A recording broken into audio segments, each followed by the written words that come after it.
So this is the Xiaomi Mi 90 Pro, also known as Redmi K20 Pro in some markets. And this isn't a review, because this isn't really my phone, but I'd still like to talk about some of its features because it was the first time I tried some of these things in a phone. So let's do it. Let's start by the cameras, more specifically by the pop-up camera. This is really cool. It always impresses other people and I don't really use the front camera that much, so I like this. I was worried about durability, but honestly I don't think there's anything to worry about now.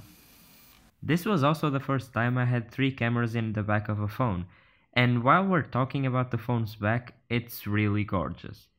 It took a while to get the European version of the Mi 90 Pro in this color, but it was for my mom, so I really wanted this pearl white, and it's really pretty.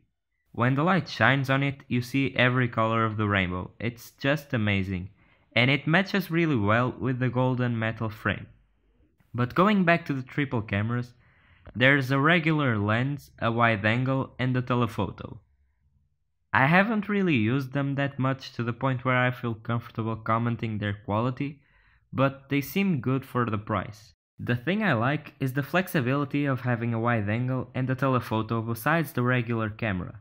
Most of the times, like 8 out of 10, I just use the regular camera because it's noticeably better, and I just don't need the other two that much.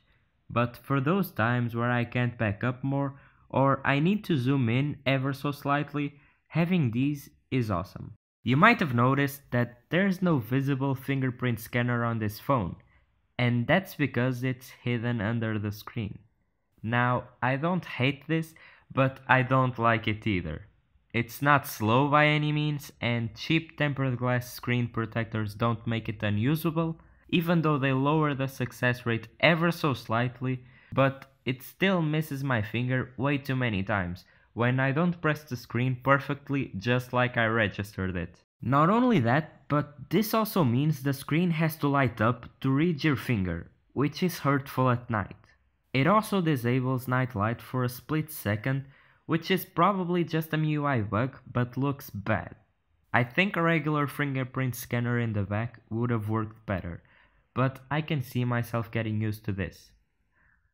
Overall, I really like this phone. It even has a headphone jack, imagine that.